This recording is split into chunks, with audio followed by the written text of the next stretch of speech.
this election, for the first time probably in our modern history, is about the Constitution of India and the democratic structure of our country. ഈ തിരഞ്ഞെടുപ്പ് എന്ന് പറയുന്നത് ഒരു പക്ഷേ നോക്കുകയാണെങ്കിൽ ഭാരതത്തിന്റെ ആധുനിക ചരിത്രത്തിൽ ആദ്യത്തെ പ്രാവശ്യം ഇന്ത്യൻ ഭരണഘടനയെക്കുറിച്ചും ഇന്ത്യയുടെ ജനാധിപത്യ പ്രക്രിയയെക്കുറിച്ചുമുള്ള ഒരു തെരഞ്ഞെടുപ്പാണ് നമ്മൾ ഇന്ന് നേരിടുന്നത്. No political party has attempted what the BJP is trying in India today. ഇന്ന് ഇന്ത്യയിൽ BJP എന്താണോ ചെയ്തുകൊണ്ടിരിക്കുന്നത് അതൊരിക്കലും ഈ രാജ്യത്ത് മറ്റൊരു രാഷ്ട്രീയ പാർട്ടിയും ചെയ്യാത്തതാണ് ഇന്ത്യയിൽ ഇന്ന് BJP ചെയ്തുകൊണ്ടിരിക്കുന്നത്. The Constitution is the foundation of modern India. It is what gives our people equal rights and equal opportunities. Indian ഭരണഘടനയാണ് രാജ്യത്തിന്റെ അടിത്തറ എന്ന് പറയുന്നത്. ഈ രാജ്യത്തെ ജനങ്ങൾക്ക് തുല്യാവകാശങ്ങളും തുല്യമായിട്ടുള്ള അവസരങ്ങളും നൽകുന്നത് Indian ഭരണഘടനയാണ്. And our constitution is protected by the institutions of our country. നമ്മുടെ ഈ ഭരണഘടനയെ സംരക്ഷിക്കുന്നത് നമ്മുടെ രാജ്യത്തെ ജനാധിപത്യ സ്ഥാപനങ്ങളാണ്. The bureaucracy, the election commission, the judiciary, the police, the intelligence agencies, the CBI, ED, these are all actually supposed to be protectors of the constitution and protectors of the rights of India's people. നമ്മുടെ രാജ്യത്തെ ഉദ്യോഗസ്ഥ വൃന്ദം, നമ്മുടെ judiciary, നമ്മുടെ police ഉദ്യോഗസ്ഥർ, ED, CBI, ഈ സ്ഥാപനങ്ങളെല്ലാം തന്നെ നമ്മുടെ രാജ്യത്തെ ജനാധിപത്യത്തെ സംരക്ഷിക്കാനുള്ളതാണ്. And by capturing each one of these institutions, by using the ED, the CBI as political weapons, the BJP is trying to change the very nature of our country. ഈ ജനാധിപത്യ സ്ഥാപനങ്ങളെയെല്ലാം പിടിച്ചടക്കുന്നതിലൂടെ CBIയും EDയും മറ്റും രാഷ്ട്രീയ ആയുധങ്ങളായി ഉപയോഗിക്കുന്നതിലൂടെ ഈ രാജ്യത്തെ ജനാധിപത്യ പ്രക്രിയയെ നശിപ്പിക്കാനാണ് BJP ശ്രമിച്ചുകൊണ്ടിരിക്കുന്നത്. The Congress Party and the UDF accept the diversity of India.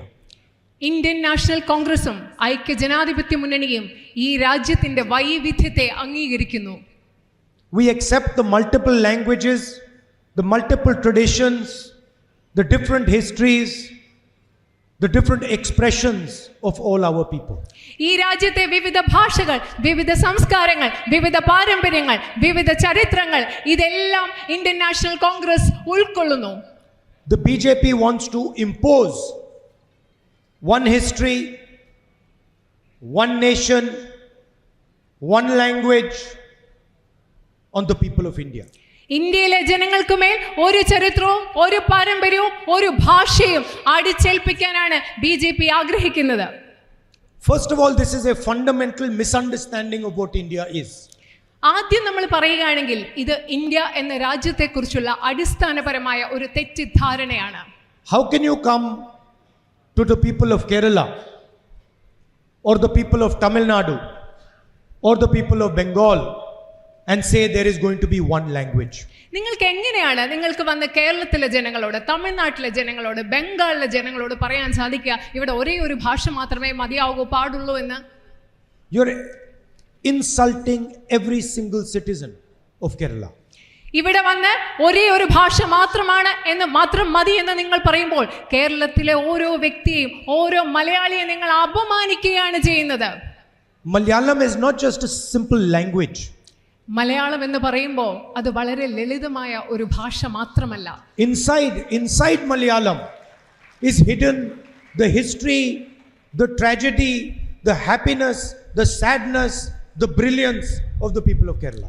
Malayalam എന്ന് പറയുന്നത് വെറും ഒരു ഭാഷയല്ല. മലയാളം എന്ന ഭാഷയ്ക്കുള്ളിൽ മലയാളിയുടെ ചരിത്രമുണ്ട്, മലയാളിയുടെ സ്നേഹമുണ്ട്, മലയാളിയുടെ സന്തോഷമുണ്ട്, മലയാളിയുടെ ദുരന്തങ്ങളുണ്ട്, മലയാളിയുടെ ദുഃഖങ്ങളുണ്ട്. ഇതെല്ലാം ചേർന്നതാണ് മലയാളം എന്ന ഭാഷ. The tears of joy that Malayali women feel when their children do well, but also the tears of sorrow when someone loses a brother. These are all transmitted in Malayalam. മലയാളികളെ സംബന്ധിച്ചിടത്തോളം നമുക്ക് സന്തോഷമുണ്ടാകുമ്പോഴുണ്ടാകുന്ന നമ്മുടെ സന്തോഷ കണ്ണുനീരുകൾ, നമ്മുടെ കുട്ടികളുമായി ഒക്കെ ബന്ധപ്പെട്ട് സന്തോഷമുണ്ടാകുമ്പോൾ, അതുപോലെ നമ്മുടെ സഹോദരങ്ങൾക്കിടയിലുള്ള കാര്യങ്ങൾ നടക്കുമ്പോൾ നമ്മുടെ മനസ്സിലുണ്ടാകുന്ന ദുഃഖത്തിൻ്റെ കണ്ണുനീരുകൾ, ഇതെല്ലാം നമ്മൾ പരസ്പരം കൈമാറ്റം ചെയ്യുന്നത് നമ്മുടെ മലയാളം എന്ന ഭാഷയിലൂടെയാണ്.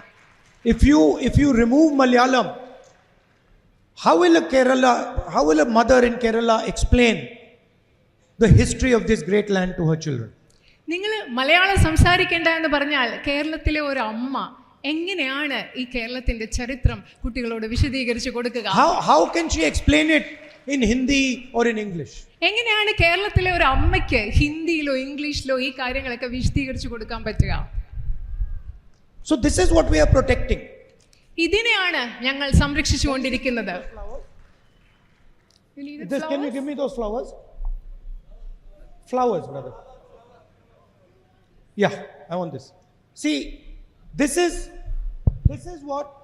what India looks like. ശരിക്കും ഈ കയ്യിലിരിക്കുന്ന പൂച്ചെണ്ട് കണ്ടോ? ഇന്ത്യ എന്ന് പറയുന്നത് ഇങ്ങനെയാണ്. ഇതിനെ കാണുന്നത് പോലെയാണ് India. This is also what Kerala looks like. കേരളവും ഇന്ത്യ മാത്രമല്ല, ആ പൂക്കളുള്ള ബൊക്കെ പോലെയാണ് കേരളവും. And this is also what every family in Kerala looks like. കേരളത്തിലെ ഓരോ കുടുംബവും ആ പൂച്ചെണ്ട് പോലെയാണ് ഇരിക്കുന്നത്. Every flower is unique. അതിലെ ഓരോ പൂവും വ്യത്യസ്തമാണ്, സവിശേഷതകളുള്ളതാണ്. Every flower has a different expression.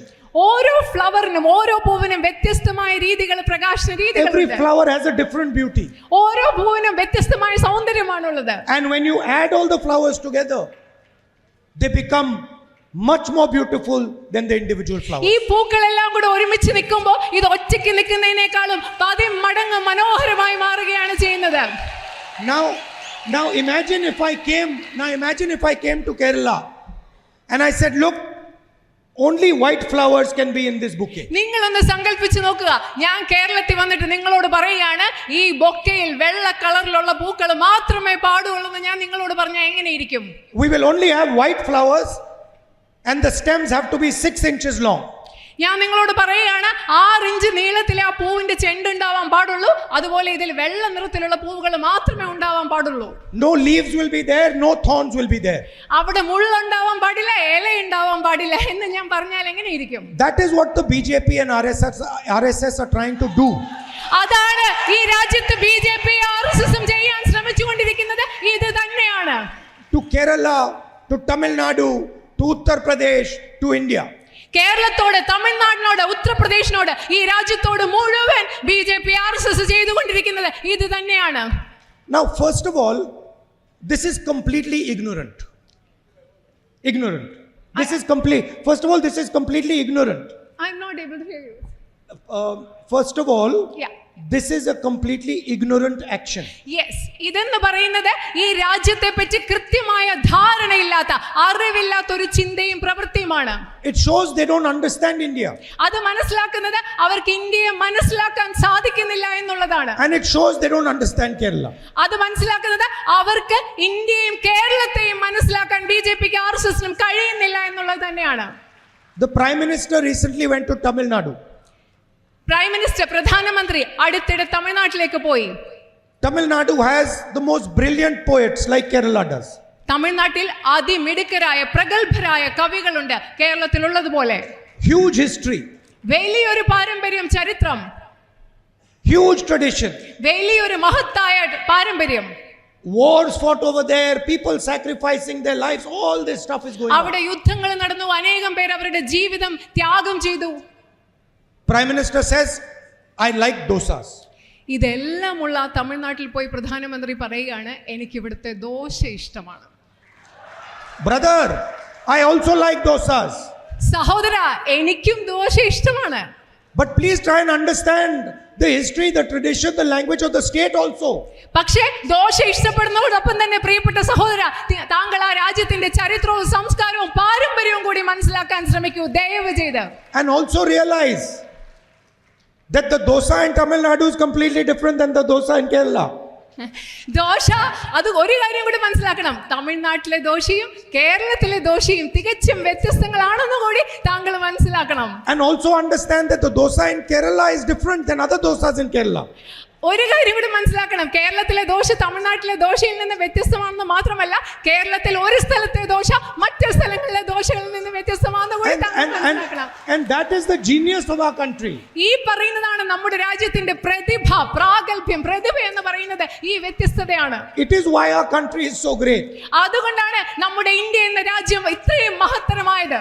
And you are trying to change this. ഈ വൈവിധ്യത്തെ, ഈ മഹത്വത്തെയാണ് നിങ്ങൾ മാറ്റാൻ ശ്രമിച്ചുകൊണ്ടിരിക്കുന്നത്. First of all, it can never be changed. പക്ഷേ ഇത് ഒരിക്കലും നിങ്ങൾക്ക് മാറ്റാൻ സാധിക്കുകയില്ല. So you are wasting your time. നിങ്ങൾ വെറുതെ സമയം കളയുകയാണ്. But most important, you are also wasting the energy of the Indian people. അത് മാത്രമല്ല, നിങ്ങൾ വെറുതെ സമയം കളയുക എന്ന് മാത്രമല്ല, ഇന്ത്യക്കാരുടെ, ഇന്ത്യയിലെ ജനങ്ങളുടെ ഊർജം കൂടി നിങ്ങൾ ഇല്ലാതാക്കി കളയുകയാണ്. You are creating disharmony. ഈ രാജ്യത്ത് സ്വരച്ചേർച്ചയില്ലായ്മ, അപസ്വരം, പൊരുത്തക്കേട് നിങ്ങൾ ഉണ്ടാക്കിക്കൊണ്ടിരിക്കുകയാണ്. And this disharmony is harming millions and millions of people. ഈ രാജ്യത്തെ ലക്ഷക്കണക്കിന് മനുഷ്യരെ ഈ രാജ്യത്ത് നിങ്ങൾ ഉണ്ടാക്കിക്കൊണ്ടിരിക്കുന്ന പൊരുത്തക്കേട് ഉപദ്രവിച്ചുകൊണ്ടിരിക്കുകയാണ്. The Prime Minister demonetized the Indian currency. ഇന്ത്യയിലെ നിങ്ങൾക്കറിയാം, പ്രധാനമന്ത്രി ഇവിടെ നോട്ട് നിരോധനം ഈ രാജ്യത്ത് നടപ്പിലാക്കി. Just now I was looking in the crowd, there is a person there selling snacks. അവിടെ ഒരു വ്യക്തി അവിടെ ഉണ്ട്, അവിടെ ഒരാൾ ഇരിക്കുന്നത് ഞാൻ നോക്കുകയാണ്, അവിടെ നിൽക്കുന്നത്. Did the Prime Minister think about that man when he demonetized the currency? അദ്ദേഹം നോട്ട് നിരോധനം നടപ്പിലാക്കിയപ്പോൾ ആ മനുഷ്യനെ കുറിച്ച് ആലോചിച്ചിരുന്നോ? Did he think what would happen to him when he did demonetization? Note നിരോധനം നടപ്പിലാക്കിയപ്പോൾ ആ വ്യക്തിക്ക് എന്ത് സംഭവിക്കും എന്ന് പ്രധാനമന്ത്രി ഒരിക്കലെങ്കിലും ആലോചിച്ചിട്ടുണ്ടോ? Did he ask farmers in India, laborers in India, what would happen if you demonetize the currency? ഇന്ത്യയിലെ കർഷകരോട്, തൊഴിലാളികളോട് ഈ രാജ്യത്ത് നോട്ട് നിരോധനം നടപ്പിലാക്കിയാൽ എന്ത് സംഭവിക്കും എന്ന് പ്രധാനമന്ത്രി ചോദിച്ചിട്ടുണ്ടോ? When COVID was striking India, people were dying. Lakhs of people were dying in the hospitals, dying outside the hospitals. No ventilators, no oxygen. The Prime Minister says, "Thali bajao." നിങ്ങൾക്കറിയോ, Covid വന്ന് ഇന്ത്യയിൽ ലക്ഷക്കണക്കിന് ജനങ്ങൾ മരിച്ചുകൊണ്ടിരിക്കുകയായിരുന്നു. Ventilators ഇല്ലായിരുന്നു, ശ്വാസം കിട്ടാതെ മരിക്കുകയായിരുന്നു, ആശുപത്രികൾ കവിഞ്ഞു നിറയുകയായിരുന്നു. ആ സമയത്ത് ഈ രാജ്യത്തെ പ്രധാനമന്ത്രി എന്താ ജനങ്ങളോട് പറഞ്ഞത്? നിങ്ങൾ കൈകൊട്ടിക്കോളൂ എന്നാണ് അദ്ദേഹം ജനങ്ങളോട് പറഞ്ഞത്. The entire media is saying how brilliant the Prime Minister is. ഇത് കേട്ടിട്ട് ഈ രാജ്യത്തെ മുഴുവൻ ജനങ്ങളും മാധ്യമങ്ങളും പറയുകയാണ്, ഓ, ഈ പ്രധാനമന്ത്രി എന്ത് മഹാനാണെന്നാണ് ഇവിടുത്തെ മാധ്യമങ്ങൾ പറഞ്ഞത്. So because you don't understand India and because you take decisions without asking anybody, you are creating tremendous damage to this country. നിങ്ങൾക്ക് ഇന്ത്യയെ മനസ്സിലാകുന്നില്ല, അതുപോലെ മറ്റാരോടും ചോദിക്കാതെ നിങ്ങൾ ഇവിടെ രാജ്യത്ത് തീരുമാനങ്ങൾ എടുക്കുകയാണ്. ഈ രണ്ട് പ്രവർത്തനങ്ങളിലൂടെ ഈ രാജ്യത്തിന് വലിയ നാശമാണ് നിങ്ങൾ ഉണ്ടാക്കിക്കൊണ്ടിരിക്കുന്നത്. I'll give you one example. ഞാൻ നിങ്ങൾക്ക് ഒരു ഉദാഹരണം പറഞ്ഞു തരാം. For the first time in my life, I have experienced this. ഞാൻ എൻ്റെ ജീവിതത്തിൽ ആദ്യമായിട്ടാണ് ഇത് അനുഭവിച്ചത്. There is a fire burning in Manipur. അവിടെ മണിപ്പൂരിൽ ശരിക്കും പറഞ്ഞ ഒരു അഗ്നിയാണ്. മണിപ്പൂർ കത്തി എരിഞ്ഞുകൊണ്ടിരിക്കുകയാണ്. People are still dying.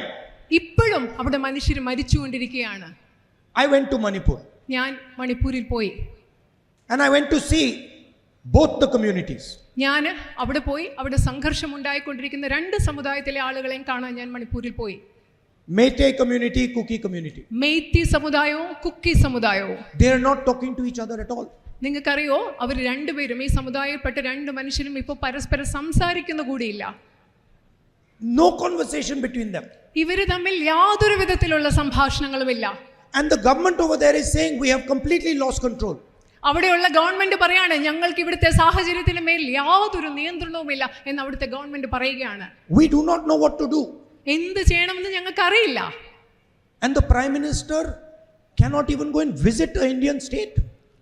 പ്രധാനമന്ത്രി ആ സംസ്ഥാനം, ഈ സാഹചര്യമുള്ള സംസ്ഥാനം ഒരിക്കൽ പോലും സന്ദർശിക്കുക കൂടി ചെയ്തിട്ടില്ല. He cannot even go there and talk to the people and say what is going on. അദ്ദേഹത്തിന് ഇതുവരെ അവിടെ ഒന്ന് പോയിട്ട് അവിടുത്തെ മനുഷ്യരോട് അവിടെ എന്താണ് സംഭവിക്കുന്നത് എന്ന് ചോദിക്കാൻ പോലും അദ്ദേഹത്തിന് കഴിയുന്നില്ല. Not one line in the national media. ദേശീയ മാധ്യമങ്ങളിൽ ഒരു വരി പോലും അദ്ദേഹത്തിനെ കുറിച്ച് പറയുന്നില്ല. So wherever they go, they will divide people, make people fight with each other, create problems. എവിടെ അവർ പോയാലും അവിടെ പോയി അവിടുത്തെ മനുഷ്യരെ വിഭജിക്കും, മനുഷ്യർ തമ്മിൽ പ്രശ്നങ്ങൾ ഉണ്ടാക്കും, സംഘർഷങ്ങൾ ഉണ്ടാക്കും, പ്രശ്നങ്ങൾ ഉണ്ടാക്കും. ഇതാണ് അവർ ചെയ്തുകൊണ്ടിരിക്കുന്നത്. And the highest unemployment in 45 years is there in India today. ഇന്ന് നിങ്ങൾക്കറിയുമോ ഈ രാജ്യത്ത് 45 വർഷങ്ങളിലുള്ള ഏറ്റവും വലിയ തൊഴിലില്ലായ്മ നിരക്കാണ് ഇന്ന് നമ്മുടെ രാജ്യത്തുള്ളത്. 22%, 22 people own more wealth than 50% of India's population. ഈ രാജ്യത്തെ 50% ജനങ്ങളുടെ കയ്യിൽ ഉള്ളതിനേക്കാൾ കൂടുതൽ സ്വത്ത് ഈ രാജ്യത്തെ 22 മനുഷ്യരുടെ കയ്യിൽ ഇന്നുണ്ട്. 1 or 2 companies are there in every single business. രാജ്യത്തെ എല്ലാ വ്യവസായങ്ങളും 1 or 2 കമ്പനികളുടെ കയ്യിലാണ് ഇന്നുള്ളത്. And when our farmers ask for the proper price for their goods, the Prime Minister says, sorry, we are not going to give it to you. നമ്മുടെ കർഷകർ അവരുടെ ഉൽപ്പന്നങ്ങൾക്ക് ആവശ്യമുള്ള കൃത്യമായ വില നൽകണമെന്ന് ആവശ്യപ്പെടുമ്പോൾ പ്രധാനമന്ത്രി പറയുന്നു, ഇല്ല സഹോദര, എനിക്കത് ചെയ്യാൻ പറ്റില്ല. When rubber farmers demand fairness, please give us the right price, they are greeted with silence from both the CPM and the PM. അതുപോലെ തന്നെ റബ്ബർ കർഷകർ ഞങ്ങൾക്ക് ന്യായമായ വില തരണമെന്ന് ആവശ്യപ്പെടുമ്പോൾ മൗനമാണ് പ്രധാനമന്ത്രിയുടെ ഭാഗത്തു നിന്നും CPMന്റെ ഭാഗത്തു നിന്നും. And instead of liberating farmers, price is used as a weapon against them. ഇത് മാത്രമല്ല, കർഷകരെ സഹായിക്കുന്നതിന് പകരം അവരുടെ ഉൽപ്പന്നങ്ങളുടെ വില അവർക്കെതിരെ ഒരു ആയുധമായി ഉപയോഗിക്കുകയാണ് ചെയ്യുന്നത്. Export-import policies are changed so that they do not get the right price. കർഷകർക്ക് കൃത്യമായ വില ലഭിക്കാതിരിക്കുന്നതിന് വേണ്ടി അവർ കയറ്റുമതി ഇറക്കുമതി നയം മാറ്റിക്കൊണ്ടിരിക്കുന്നു. And the same is happening to small and medium businesses. അത് തന്നെയാണ് നമ്മുടെ നാട്ടിലെ ചെറുകിട ഇടത്തരം വ്യവസായങ്ങളുടെ കാര്യത്തിലും ഇന്ന് സംഭവിച്ചുകൊണ്ടിരിക്കുന്നത്. Only the biggest businesses in India have a right to the correct price. ഇന്ന് നമ്മുടെ രാജ്യത്തെ ഏറ്റവും വലിയ ബിസിനസ്സുകൾക്ക്, ഏറ്റവും വലിയ വ്യവസായങ്ങൾക്ക് മാത്രമേ അവർക്ക് കൃത്യമായ പ്രതിഫലം ലഭിക്കുന്നതിനുള്ള ഒരു അർഹതയുള്ളൂ എന്ന സാഹചര്യമാണുള്ളത്. So the question is, what is the Congress party going to do to change this? ഈ സാഹചര്യത്തിൽ നമ്മുടെ മുമ്പിലുള്ള ചോദ്യം ഇതാണ്. ഈ സാഹചര്യം മാറ്റുന്നതിന് വേണ്ടി ഇന്ത്യൻ നാഷണൽ കോൺഗ്രസ് എന്താണ് ചെയ്യാൻ പോകുന്നത്? Well, the thing to understand is India has never been as unfair as it is today. നിങ്ങൾ ഒരു കാര്യം മനസ്സിലാക്കണം, ഈ രാജ്യത്ത് ഇന്ത്യ എന്ന് പറയുന്ന രാജ്യം ഇത്ര നീതിരഹിതമായി പ്രവർത്തിക്കുന്നത് ഇന്നത്തെ പോലെ ഒരിക്കലും ഈ രാജ്യത്തുണ്ടായിട്ടില്ല. Wealth has never been distributed as unequally as it is today. ഇത്ര അസമത്വത്തോടുകൂടി ഈ രാജ്യത്തെ സമ്പത്തിന്റെ വിതരണം ഈ രാജ്യത്ത് ഒരിക്കലും ഇതുവരെ ഉണ്ടായിട്ടില്ല. So the next government has to aggressively support poor people. അതുകൊണ്ട് ഇനി അധികാരത്തിൽ വരുന്ന അടുത്ത ഗവൺമെന്റ് ഈ രാജ്യത്തെ അസമത്വമുള്ള ഈ രാജ്യത്തെ സാധാരണക്കാരെ വളരെ ശക്തിയോടുകൂടി തീരുമാനങ്ങൾ എടുത്ത് സംരക്ഷിക്കേണ്ടിയിരിക്കുന്നു. So how would a Congress government do that? അത് എങ്ങനെയാണ് ഒരു കോൺഗ്രസ് ഗവൺമെന്റ് അത് ചെയ്യാൻ പോകുന്നത്? The first thing to understand is in modern India, both men and women do jobs. ആദ്യം മനസ്സിലാക്കേണ്ട കാര്യം, ആധുനിക ഇന്ത്യയിൽ ഒരുപോലെ പുരുഷന്മാരും സ്ത്രീകളും ജോലി ചെയ്യുന്നുണ്ട്. They go to offices, they leave home and they work, and they both work equally hard and for the same amount of time. രണ്ടുപേരും വീട്ടിൽ നിന്ന് പുറത്തു പോകുന്നു, ജോലിക്ക് പോകുന്നു. അവർ രണ്ടുപേരും, പുരുഷന്മാരും സ്ത്രീകളും, ഒരുപോലെ തന്നെ ഒരേ സമയം കഠിനാധ്വാനം ചെയ്യുന്നു. And they get compensated. അതുകൊണ്ട് അവർക്ക് രണ്ടുപേർക്കും അതിന് കൃത്യമായ പ്രതിഫലവും ലഭിക്കുന്നു. But our women also work 8 hours at home. അത് മാത്രമല്ല, നമ്മുടെ സ്ത്രീകൾ പുറത്ത് ജോലി ചെയ്യുന്നതിന്റെ കൂടെ വീട്ടിലും 8 മണിക്കൂർ ജോലി ചെയ്യുന്നവരാണ്. Men might not like what I'm saying. ഞാൻ പറയുന്നത് ഇവിടെ ഇരിക്കുന്ന പുരുഷന്മാർക്ക് ഇഷ്ടപ്പെടാം എന്ന് എനിക്ക് കരുതുന്നില്ല, ഇഷ്ടപ്പെടാൻ സാധ്യതയുമില്ല. But the fact is that if a man works 8 hours, a woman works 16 hours. പക്ഷേ വസ്തുത ഇതാണ്, യാഥാർത്ഥ്യം ഇതാണ്. ഒരു പുരുഷൻ 8 മണിക്കൂറാണ് ജോലി ചെയ്യുന്നെങ്കിൽ ഒരു സ്ത്രീ ജോലി ചെയ്യുന്നത് 16 മണിക്കൂറാണ് എന്നതാണ് യാഥാർത്ഥ്യം. And if a man works 10 hours, a woman works 20 hours. അത് മാത്രമല്ല, ഒരു പുരുഷൻ 10 മണിക്കൂർ ജോലി ചെയ്താൽ സ്ത്രീ ജോലി ചെയ്യുന്നത് 20 മണിക്കൂറുകളാണ്. And the woman protects the future of India. അത് മാത്രമല്ല ഈ രാജ്യത്തിന്റെ ഭാവി സംരക്ഷിക്കുന്നത് ഈ രാജ്യത്തെ സ്ത്രീകളാണ്. And she looks after our children. അവർ തന്നെയാണ് ഈ കുട്ടികളെ നോക്കുന്നത്. And for protecting the future of India and looking after our children, we have never compensated her. അത് മാത്രമല്ല ഈ രാജ്യത്തെ സ്ത്രീകളെ, ഈ രാജ്യത്തിന്റെ ഭാവി സംരക്ഷിക്കുന്നതിന് തക്കതായ പ്രതിഫലം, ഈ നമ്മുടെ കുഞ്ഞുങ്ങളെ വളർത്തി വലുതാക്കുന്നതിന് ആവശ്യമായ തക്കതായ പ്രതിഫലം ഒരിക്കലും നമ്മുടെ സ്ത്രീകൾക്ക് നമ്മൾ നൽകിയിട്ടില്ല. The government has never said, we appreciate the extra 8 hours that you work compared to men. ഒരിക്കലും ഗവൺമെന്റ് പറഞ്ഞിട്ടില്ല ഈ രാജ്യത്തെ സ്ത്രീകളോട് നിങ്ങൾ അധികം ജോലി ചെയ്യുന്ന 8-10 മണിക്കൂർ നിങ്ങൾ അധികം ജോലി ചെയ്യുന്നതിനെ ഞങ്ങൾ അംഗീകരിക്കുന്നു, മാനിക്കുന്നു എന്ന് ഒരു ഗവൺമെന്റ് നിങ്ങളോട് പറഞ്ഞിട്ടില്ല. And so the next government is going to be the first government in Indian history to take that step. അതുകൊണ്ട് ഇന്ത്യൻ നാഷണൽ കോൺഗ്രസിന്റെ ഇന്ത്യ മുന്നണിയുടെ നേതൃത്വത്തിൽ അധികാരത്തിൽ വരുന്ന ഗവൺമെന്റ് ആയിരിക്കും ഈ രാജ്യത്തെ സ്ത്രീകൾക്ക് വേണ്ടി ഇതിനു വേണ്ടി ഒരു തീരുമാനമെടുക്കുന്ന ആദ്യത്തെ ഗവൺമെന്റ് എന്ന് ഞാൻ പറയാൻ ആഗ്രഹിക്കുന്നു. And we are going to do it using 3 things.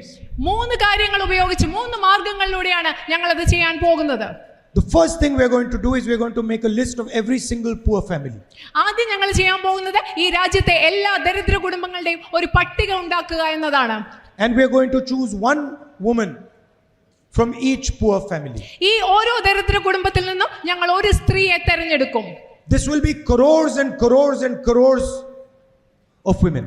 ഇതെന്ന് പറയുമ്പോൾ ഈ രാജ്യത്തെ കോടിക്കണക്കിന് സ്ത്രീകളായിരിക്കും.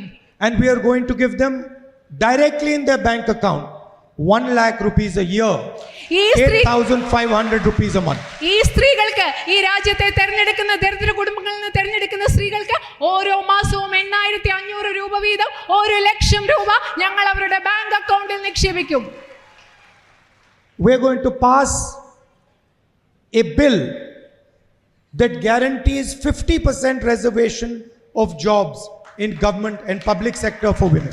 അത് മാത്രമല്ല ഈ രാജ്യത്തെ സ്ത്രീകൾക്ക് ഗവൺമെന്റ് സ്ഥാപനങ്ങളിലും പൊതുമേഖലാ സ്ഥാപനങ്ങളിലും 50% സംവരണം ഉറപ്പുവരുത്തുന്ന ഒരു ബിൽ ഞങ്ങൾ കൊണ്ടുവരുമെന്ന് ഉറപ്പു നൽകുന്നു. And we are going to double the salary of Anganwadi and Asha workers. അത് മാത്രമല്ല ഈ നാട്ടിലെ, ഈ രാജ്യത്തെ അംഗൻവാടി ആശാ പ്രവർത്തകരുടെ വരുമാനം ഇരട്ടിയാക്കും എന്ന് ഞങ്ങൾ ഉറപ്പു നൽകുന്നു. And please do not think that this is a gift that the government is giving. This is not a gift. നിങ്ങൾ ഒരിക്കലും ഗവൺമെന്റ് നിങ്ങൾക്ക് നൽകാൻ പോകുന്ന ഒരു സമ്മാനമായിട്ട് ഇതിനെ കാണരുത്. ഇതൊരു സമ്മാനമല്ല. This is compensation for the work that our women do 8 hours every day at home. അത് ഈ നാട്ടിലെ നമ്മുടെ സ്ത്രീകൾ ഓരോ ദിവസവും 8 മണിക്കൂർ ജോലി ചെയ്യുന്നതിന് നിങ്ങൾക്ക് തരുന്ന നഷ്ടപരിഹാരമായിട്ട്, പ്രതിഫലമായിട്ട് ഇതിനെ കണ്ടാൽ മതി എന്ന് ഞാൻ പറയുകയാണ്. Now we have millions of youngsters who have no job. അത് മാത്രമല്ല ഈ രാജ്യത്ത് ലക്ഷക്കണക്കിന് ചെറുപ്പക്കാരുണ്ട്, തൊഴിലില്ലാതെ അലയുന്ന ലക്ഷക്കണക്കിന് ചെറുപ്പക്കാർ നമ്മുടെ നാട്ടിലുണ്ട്. And we in the Congress party have studied this problem. ഈ പ്രശ്നം കോൺഗ്രസ് പാർട്ടി ഞങ്ങൾ കാര്യമായി പഠിച്ചിട്ടുണ്ട്. We have spent hours and hours and hours understanding why this has happened. എന്തുകൊണ്ടാണ് ഈ രാജ്യത്ത് ഇത് സംഭവിക്കുന്നതെന്ന് മനസ്സിലാക്കാൻ വേണ്ടി ഞങ്ങൾ മണിക്കൂറുകൾ ചെലവഴിച്ചിട്ടുണ്ട്, അനേകം മണിക്കൂറുകൾ. The single biggest reason is that small and medium businesses have been destroyed by the Prime Minister. ഇതിൽ ഏറ്റവും പ്രധാനപ്പെട്ട കാരണം എന്ന് പറയുന്നത് ഈ രാജ്യത്തെ ചെറുകിട ഇടത്തരം വ്യവസായങ്ങളൊക്കെ നമ്മുടെ പ്രധാനമന്ത്രിയുടെ നടപടികളിലൂടെ ഇല്ലാതായിക്കൊണ്ടിരിക്കുകയാണ്, നശിക്കപ്പെട്ടിരിക്കുകയാണ്. And if you look at the small and medium businesses, you will find that almost none of them become big businesses. നിങ്ങൾ ചെറുകിട ഇടത്തരം വ്യവസായങ്ങളെ പരിശോധിച്ചാൽ മനസ്സിലാകും അവയിൽ ഒന്നുപോലും ഒരു വലിയ വ്യവസായമായി മാറിയിട്ടില്ല എന്നത് നിങ്ങൾക്ക് മനസ്സിലാക്കാൻ സാധിക്കും. They are born small, they live small and they die small. ആ ചെറിയ വ്യവസായങ്ങൾ അവർ ചെറുതായിട്ട് ജനിക്കുന്നു, ചെറുതായിട്ട് ജീവിക്കുന്നു, അതുപോലെ തന്നെ ചെറുതായിട്ട് മരിച്ചില്ലാതായി തീരുകയും ചെയ്യുന്നു. And this is because they do not have access to bank money. അതിന്റെ പ്രധാനപ്പെട്ട കാരണം എന്ന് പറഞ്ഞാൽ ഇവർക്ക് ബാങ്കിലെ ലോണുകൾ, ബാങ്കിലെ പൈസ പലപ്പോഴും ഈ ചെറുകിട ഇടത്തരം വ്യവസായങ്ങൾക്ക് ലഭ്യമല്ല എന്നുള്ളതാണ്. So we are going to open the doors of India's banks to small and medium businesses. That's our first step. അതുകൊണ്ട് ഞങ്ങൾ ചെയ്യാൻ പോകുന്ന ആദ്യ പടി എന്ന് പറയുന്നത് ഈ രാജ്യത്തെ ബാങ്കുകളുടെ വാതിലുകൾ നമ്മുടെ നാട്ടിലെ ചെറുകിട ഇടത്തരം വ്യവസായികൾക്കായി തുറന്നു കൊടുക്കുക എന്നതാണ് ഇന്ത്യൻ നാഷണൽ കോൺഗ്രസ് ചെയ്യാൻ പോകുന്നത്. And we will give thousands and thousands and thousands of loans to young Indian entrepreneurs. ഇവിടുത്തെ ഇന്ത്യയിലെ യുവജനങ്ങളായ സംരംഭകർക്ക് ഞങ്ങൾ ആയിരക്കണക്കിന് രൂപയുടെ ലോൺ നൽകുന്നതാണ് എന്ന് നിങ്ങളോട് പറയാൻ ആഗ്രഹിക്കുന്നു. There are 30 lakh government jobs that Mr. Narendra Modi refuses to give to the people of India. അത് മാത്രമല്ല ഈ രാജ്യത്ത് ഏകദേശം 30 ലക്ഷത്തിലധികം ഗവൺമെന്റ് ജോലികളുണ്ട്. ഈ നരേന്ദ്രമോദി ഈ രാജ്യത്തെ യുവജനങ്ങൾക്ക് നൽകാൻ വിസമ്മതിച്ചിട്ടുള്ള 30 ലക്ഷം ഗവൺമെന്റ് ജോലികൾ ഈ രാജ്യത്തുണ്ട്. We will immediately give those jobs to the people of India. ഞങ്ങൾ ഏറ്റവും ഉടനെ ഏറ്റവും പ്രധാനപ്പെട്ടതായി ഏറ്റവും വേഗത്തിൽ ഈ 30 ലക്ഷം ജോലികൾ ഇന്ത്യ മഹാരാജ്യത്തെ യുവജനങ്ങൾക്ക് നൽകുമെന്ന് ഉറപ്പു നൽകുകയാണ്. Millions and millions of workers work in public sector units and government offices, and they work under contract. നമ്മുടെ രാജ്യത്തെ ദശലക്ഷക്കണക്കിന് ആളുകൾ സ്വകാര്യ മേഖലയിലും ഗവൺമെന്റ് മേഖലയിലും ജോലി ചെയ്യുന്നത് കരാർ ജീവനക്കാരായിട്ടാണ്. They can be sacked from one day to another, thrown out without any support. അവരെ ഏത് ദിവസം വേണമെങ്കിലും അവരെ ജോലിയിൽ നിന്ന് പിരിച്ചുവിടാം. അവർക്ക് പ്രത്യേകിച്ച് യാതൊരു പിന്തുണയും സംരക്ഷണവുമില്ല. We will stop contract labor in PSUs and government offices. All jobs will be permanent jobs in these systems. ഈ സാഹചര്യത്തെ നേരിടുന്നതിന് വേണ്ടി ഞങ്ങൾ ഗവൺമെന്റ് ജോലികളിൽ നിന്നും പൊതുമേഖലാ സ്ഥാപനങ്ങളിൽ നിന്നും കരാർ നിയമനങ്ങൾ റദ്ദാക്കി അതിന്റെ സ്ഥാനത്ത് സ്ഥിര നിയമനങ്ങൾ കൊണ്ടുവരുമെന്ന് ഉറപ്പു നൽകുന്നു. And now I want to tell you about the revolutionary idea that we have come up with. ഇപ്പോൾ ഞാൻ നിങ്ങളോട് പറയാൻ ആഗ്രഹിക്കുന്നത് ഞങ്ങൾ കൊണ്ടുവന്നിട്ടുള്ള വിപ്ലവാത്മകരമായ ഒരു ആശയത്തെക്കുറിച്ചാണ്. If you speak to children of rich families, they will tell you that before they get a job, they do an apprenticeship. ഇപ്പം നിങ്ങൾ ധാരാളം പൈസയുള്ള വീട്ടിലെ കുട്ടികളോട് സംസാരിക്കുകയാണെങ്കിൽ അവർ പറയും ജോലി കിട്ടുന്നതിന് മുമ്പ് ഞങ്ങൾ അപ്രന്റീസ്ഷിപ്പ് അഥവാ തൊഴിൽ പരിശീലനത്തിന് പോവുകയാണെന്ന്. They work for 6 months, 1 year, they get paid for it and they get training. അവർ 6 മാസത്തേക്ക് ജോലി ചെയ്യും, 1 വർഷത്തേക്ക് ജോലി ചെയ്യും. ഈ കാലയളവിൽ അവർക്ക് ശമ്പളവും കിട്ടും, തുടർന്ന് അവർക്ക് തൊഴിലും ലഭിക്കും, അതുപോലെ പരിശീലനവും ലഭിക്കും. This is how business families introduce their children to the job market. ഇങ്ങനെയാണ് വലിയ വ്യവസായ കുടുംബങ്ങൾ അവരുടെ കുട്ടികളെ ഒരു തൊഴിൽ വിപണിയിലേക്ക് അവരെ പരിചയപ്പെടുത്തുന്നത് ഈ അപ്രന്റീസ്ഷിപ്പ് അഥവാ തൊഴിൽ പരിശീലനത്തിലൂടെയാണ്. They have a soft landing into the job market. അവർ ശരിക്കും പറഞ്ഞാൽ വളരെ എളുപ്പത്തിൽ തൊഴിൽ വിപണിയിലേക്ക് അവർക്ക് സോഫ്റ്റ് ലാൻഡ് ചെയ്ത് എളുപ്പത്തിൽ ചെന്നെത്താൻ പറ്റും. Everybody else has to beg for a job. ആ സാഹചര്യത്തിൽ മറ്റുള്ളവർക്ക് ഈ ധനകരകരുടെ വീട്ടിലല്ലാത്ത കുട്ടികൾക്ക് ശരിക്കും ഒരു ജോലിക്ക് വേണ്ടി യാചിക്കേണ്ട അവസ്ഥയാണ്. So we are going to pass a law that gives the right of apprenticeship to every single Indian graduate. അതുകൊണ്ട് ഈ രാജ്യത്തെ ഓരോ ബിരുദധാരിക്കും തൊഴിൽ പരിശീലനത്തിലുള്ള അവകാശം നിയമമാക്കുന്ന ഒരു നിയമം ഞങ്ങൾ ഈ രാജ്യത്ത് കൊണ്ടുവരാൻ പോവുകയാണ്. It means in Hindi, pehli naukri pakki. Pehli നൗക്കറി Pakki, അതായത് ഈ രാജ്യത്തെ യുവജനങ്ങൾക്ക് ചെറുപ്പക്കാർക്ക് ആദ്യത്തെ തൊഴിൽ ഇന്ത്യൻ നാഷണൽ കോൺഗ്രസ് ഉറപ്പു നൽകാൻ പോവുകയാണ്. All the graduates who request it will be given a 1-year apprenticeship, will be given training and will get 1 lakh rupees in their bank account, 8,500 rupees every single month for the year. ഈ രാജ്യത്തെ അപേക്ഷിക്കുന്ന എല്ലാ ബിരുദധാരികൾക്കും അവർക്ക് പരിശീലനം ലഭിക്കും, അവർക്ക് തൊഴിൽ പരിശീലനം ലഭിക്കും. അതുപോലെ തന്നെ ഓരോ മാസവും 8,500 രൂപയോടുകൂടി 1 ലക്ഷം രൂപ അവരുടെ ബാങ്ക് അക്കൗണ്ടുകളിൽ ലഭിക്കും എന്ന് ഞങ്ങൾ ഉറപ്പു നൽകുകയാണ് ഈ നിയമത്തിലൂടെ. And if they do well, then that will become a permanent job. അത് മാത്രമല്ല ഇവർ ഈ തൊഴിൽ പരിശീലനകാരം നന്നായി പൂർത്തിയാക്കിയാൽ അതിനെ തുടർന്ന് അവർക്കൊരു നല്ല ജോലി ലഭിക്കുകയും ചെയ്യും. And the result is that companies in India will get a huge trained manpower to build our country. അത് മാത്രമല്ല അതിന്റെ അർത്ഥം എന്ന് പറയുന്നത് ഈ രാജ്യത്തെ കമ്പനികൾക്ക് പരിശീലനം സിദ്ധിച്ച തൊഴിലാളികളെ ലഭിക്കും എന്നതുകൂടിയാണ് ഈ പദ്ധതിയിലൂടെ സാധ്യമാകുന്നത്. For the farmers of our country, we are guaranteeing them a minimum support price. അത് മാത്രമല്ല ഈ രാജ്യത്തെ ഇന്ത്യയിലെ ഓരോ കർഷകർക്കും ഞങ്ങൾ ഒരു മിനിമം താങ്ങുവില കൂടി ഉറപ്പു നൽകുകയാണ്. And we will not allow price to be used as a weapon against them. അത് മാത്രമല്ല ഉൽപ്പന്നങ്ങളുടെ വില എന്ന് പറയുന്നത് കർഷകർക്കെതിരെ ഒരു ആയുധമായി ഉപയോഗിക്കാൻ ഞങ്ങൾ ഒരിക്കലും അനുവദിക്കുകയുമില്ല. Now I'd like to conclude with one thing I have noticed. ഞാൻ നിങ്ങളോട് ഞാൻ ശ്രദ്ധിച്ചിട്ടില്ല, എൻ്റെ ശ്രദ്ധയിൽ വന്നിട്ടുള്ള ഒരു കാര്യം പറഞ്ഞുകൊണ്ട് എൻ്റെ സംസാരം അവസാനിപ്പിക്കാൻ ആഗ്രഹിക്കുന്നു. I fight the BJP and the RSS. ഞാൻ BJP RSSനെതിരെയും BJPക്കെതിരെയും RSSനെതിരെയും പോരാടിക്കൊണ്ടിരിക്കുകയാണ്. No matter what they do, I fight them every day.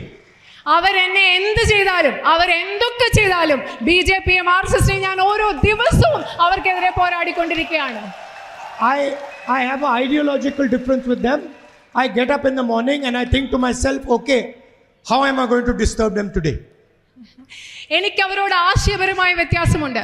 എല്ലാ ദിവസവും രാവിലെ എഴുന്നേറ്റ് ഞാൻ ആലോചിക്കുകയാണ്, ഇന്ന് ഞാൻ അവരെ എങ്ങനെയാണ് അസ്വസ്ഥപ്പെടുത്താൻ പോകുന്നതെന്ന് എല്ലാ ദിവസവും ഞാൻ ആലോചിക്കും. And when I walk in Parliament House, all the BJP MPs look at me and say, this man disturbs us 24 hours.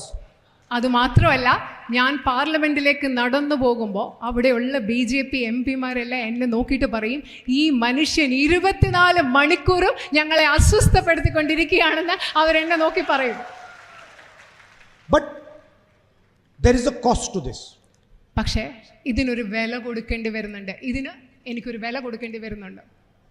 Their media channels abuse me 24 hours. BJP RSSന്റെ മാധ്യമങ്ങളും ചാനലുകളും എന്നെ 24 മണിക്കൂറും അധിക്ഷേപിച്ചുകൊണ്ടിരിക്കുകയാണ്. My image is distorted across the country.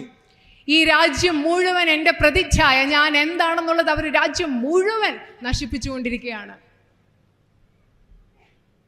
My Lok Sabha membership was taken away. എൻ്റെ ലോക്സഭ അംഗത്വം അവരെടുത്തുകൊണ്ടുപോയി.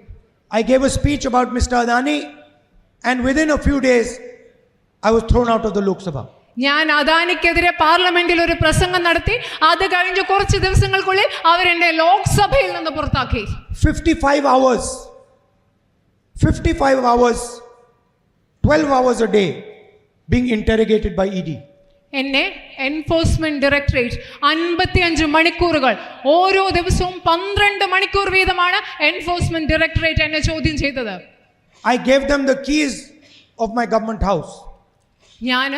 അവർക്ക് ഞാൻ താമസിച്ചിരുന്ന ഔദ്യോഗിക വസതിയുടെ താക്കോല് ഞാൻ അവർക്ക് They threw me out of the house. അവര് എന്നെ ആ വീട്ടിൽ നിന്നും പുറത്താക്കി. And I was feeling very happy. ആ സമയത്ത് പക്ഷേ എനിക്ക് വലിയ സന്തോഷമായിരുന്നു. I don't want that dirty house. എനിക്ക് അങ്ങനത്തെ കൊള്ളരുതാത്ത ഒരു വീട് എനിക്ക് വേണ്ട. And I told them also that, look, I have millions of houses in India. My house is in the hearts of the people of Kerala, people of Uttar Pradesh, the people of Assam. ഞാൻ അവരോട് അത് മാത്രമല്ല, അതുകൂടി പറഞ്ഞു, എനിക്ക് ഈ രാജ്യത്ത് ലക്ഷക്കണക്കിന് വീടുകളുണ്ട്. ഈ രാജ്യത്തെ ജനങ്ങളുടെ, തമിഴ്നാട്ടിലുള്ള, കേരളത്തിലുള്ള, ഉത്തർപ്രദേശിലുള്ള, ആസാമിലുള്ള ജനലക്ഷങ്ങളുടെ മനസ്സിൽ എനിക്കൊരു വീടുണ്ട്, എനിക്ക് വീടുകളുണ്ടെന്ന് ഞാൻ അവരോട് പറഞ്ഞു. I walked 4,000 kilometers Kanyakumari through Kerala to Kashmir. കന്യാകുമാരിയിലും കേരളത്തിലും കൂടെ കാശ്മീരിലേക്ക് ഞാൻ 4000 കിലോമീറ്റർ നടന്നു. One of my knees is still hurting me. ഇപ്പോഴും എൻ്റെ ഒരു മുട്ട് വേദനിച്ചുകൊണ്ടിരിക്കുകയാണ്. Now, why is none of this happening to the Chief Minister of Kerala? എൻ്റെ ഒരു സംശയം, ഇത്രയും കാര്യങ്ങൾ BJP എതിർക്കുമ്പോൾ എനിക്ക് സംഭവിക്കുന്നതിനെ കുറിച്ച് ഞാൻ പറഞ്ഞു. പക്ഷേ എൻ്റെ ഒരു സംശയം, എന്തുകൊണ്ടാണ് കേരളത്തിലെ മുഖ്യമന്ത്രിക്കെതിരെ ഇതൊന്നും ഇവിടെ സംഭവിക്കാത്തത്? Why is his membership not being taken away? എന്തുകൊണ്ടാണ് അദ്ദേഹത്തിന്റെ അംഗത്വം, നിയമസഭാ അംഗത്വം എടുത്തുകൊണ്ട് പോകാത്തത്? Why is his house not being taken away? എന്തുകൊണ്ടാണ് അദ്ദേഹത്തിന്റെ ഔദ്യോഗിക വസതി ആരും കൊണ്ടുപോകാത്തത്? Why is he not being interrogated by the ED, CBI and all these? എന്തുകൊണ്ടാണ് ED, CBI ഒന്നും അദ്ദേഹത്തെ ചോദ്യം ചെയ്യാത്തത്? 2 chief ministers are in jail. ഈ രാജ്യത്തെ 2 മുഖ്യമന്ത്രിമാർ ഇപ്പോൾ ജയിലിൽ കിടക്കുകയാണ്. How come none of this is happening to the Chief Minister of Kerala? പക്ഷേ എന്തുകൊണ്ടാണ് ഇത് കേരളത്തിലെ മുഖ്യമന്ത്രിയുടെ കാര്യത്തിൽ മാത്രം സംഭവിക്കാത്തത്? And the second question, I am 24/7 attacking the BJP. രണ്ടാമത്തെ ചോദ്യം, 24 മണിക്കൂർ 24/7, അതായത് രാവും പകലും ഞാൻ BJP ആക്രമിച്ചുകൊണ്ടിരിക്കുകയാണ്. And the Chief Minister of Kerala is 24/7 attacking me. അതപ്പോഴെന്താ സംഭവിക്കുന്നത്? ഈ കേരളത്തിന്റെ മുഖ്യമന്ത്രി 24/7 രാവും പകലും എന്നെ ആക്രമിച്ചുകൊണ്ടിരിക്കുകയാണ്. So this is a bit puzzling. It's a bit surprising. ഇതൊരു ഭയങ്കര, എനിക്ക് മനസ്സിലാക്കാൻ പറ്റുന്ന ഒരു പദപ്രശ്നം പോലെയാണ്, ഒരു പസിലാണ്. He says he is fighting an ideological battle against the BJP. അദ്ദേഹം പറയാണ്, ഞാൻ BJPക്കെതിരെ ഒരു ആശയപരമായ പോരാട്ടം നടത്തിക്കൊണ്ടിരിക്കുകയാണ്. But I know the BJP, because when you fight ideological battle against the BJP, they attack you with everything they have. എനിക്കറിയാം BJP-ക്കെതിരെ ആശയപരമായ ഒരു പോരാട്ടം നടത്തുമ്പോൾ നിങ്ങൾക്കെതിരെ അവർ സാധ്യമായത് എന്തും എല്ലാ രീതിയിലും നിങ്ങളെ ആക്രമിക്കും. But there is no attack on the Chief Minister of Kerala. അതിങ്ങനെ മുഖ്യമന്ത്രിയുടെ കാര്യത്തിൽ സംഭവിക്കുന്നില്ല. It is not that there are no issues. There are corruption issues. ഇവിടെ പ്രശ്നങ്ങളൊന്നും ഇല്ല എന്ന് പറയുന്നത്. ഇവിടെ അഴിമതിയുടെ പ്രശ്നങ്ങളുണ്ട് കേരളത്തിൽ. So this is something the people of Kerala should think about. ഇത് കേരളത്തിലെ ജനങ്ങൾ കൃത്യമായി ചിന്തിക്കേണ്ട ഒരു കാര്യമാണ്. If someone is attacking the BJP will attack him 24/7, will disturb him 24/7, will have ED, CBI, everything behind him 24/7. നിങ്ങൾ ഒരു കാര്യം മനസ്സിലാക്കണം, ആരെങ്കിലും BJP-യെ യഥാർത്ഥമായി സത്യസന്ധമായി ആക്രമിച്ചാൽ BJP അവരുടെ പുറകെ ആയിരിക്കും 24 മണിക്കൂറും. ED-യും CBI-യും മറ്റെല്ലാം ഉപയോഗിച്ച് സാധ്യമായ എല്ലാ വിധത്തിലും BJP അവരെ തിരിച്ചാക്രമിക്കുമെന്ന് നിങ്ങൾ മനസ്സിലാക്കിയിരിക്കണം. It was a pleasure for me to come here and speak to you. ഇവിടെ വന്ന് നിങ്ങളെ കാണാനും നിങ്ങളോട് സംസാരിക്കാൻ പറ്റിയത് എനിക്ക് വളരെ സന്തോഷമുള്ള ഒരു കാര്യമാണ്. I cannot tell you, as a member of Parliament from Kerala, I cannot tell you what all you have taught me. കേരളത്തിലെ ഒരു ജനപ്രതിനിധി എന്ന നിലയിൽ, ഒരു പാർലമെന്റ് അംഗം എന്ന നിലയിൽ സംസാരിക്കുമ്പോൾ എനിക്ക് നിങ്ങളോട് പറയാൻ കഴിയില്ല എത്ര മാത്രമാണ് ഈ കേരളത്തിലെ ജനങ്ങൾ എന്നെ പഠിപ്പിച്ചിട്ടുള്ളതെന്ന്.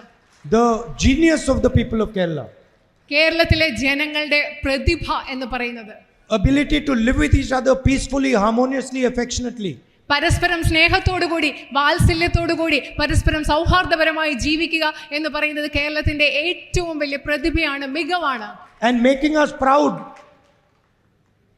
Every part of the world where you find people from Kerala, making us proud every day. അത് മാത്രമല്ല, ലോകത്തിന്റെ നാനാഭാഗങ്ങളിലും കേരളത്തിലെ ജനങ്ങളും നമ്മളെ അഭിമാനമുള്ളവരാക്കി നമുക്ക് അഭിമാനം തോന്നുന്ന രീതിയിലാണ് പ്രവർത്തിച്ചു കൊണ്ടിരിക്കുന്നത്. And never losing their dignity. ഒരിക്കലും ഇങ്ങനെ പ്രവർത്തിക്കുമ്പോൾ മലയാളി ഒരിക്കലും ഇതൊക്കെ ചെയ്യുന്നത് മലയാളിയുടെ അന്തസ്സ് കളയാതെയാണ് ഈ ലോകം മുഴുവൻ മലയാളി ജീവിച്ചു കൊണ്ടിരിക്കുന്നത്. In Wayanad I saw, after the flood, families that have lost their entire house, family members, still they are maintaining every inch of dignity. നിങ്ങൾക്കറിയാം, വയനാട്ടിലൊരു വലിയ വെള്ളപ്പൊക്കത്തിന് ശേഷം അവിടെ ഞാൻ ആളുകളെ കണ്ടു. അവരുടെ കുടുംബം അവരെല്ലാം നഷ്ടപ്പെട്ടിട്ടുള്ള അവര് സ്നേഹത്തോടു കൂടിയും സൗഹാർദ്ദത്തോടും കൂടി ജീവിക്കുന്ന അവസ്ഥ. They've got nothing left, but they still have their dignity. അവിടെ അവരുടെ കയ്യിൽ ഒന്നുമില്ല, വസ്തുവകളില്ല, വീടില്ല, പക്ഷേ അവർക്ക് അവരുടെ അന്തസ്സും അഭിമാനവും ആ വയനാട്ടിലെ മനുഷ്യർക്കുണ്ട്. അങ്ങനെയാണ് അവർ ജീവിക്കുന്നത്. The people of Kerala should really be proud of what you have built.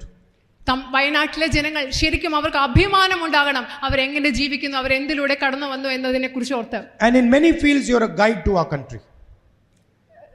And in many fields you are a guide to India. അത് മാത്രമല്ല, പല മേഖലകളിൽ നിങ്ങൾ എന്ന് പറയുന്നത്, മലയാളികൾ എന്ന് പറയുന്നത് ഈ രാജ്യത്തിന് മുഴുവൻ വഴി കാട്ടുന്നവരാണ്.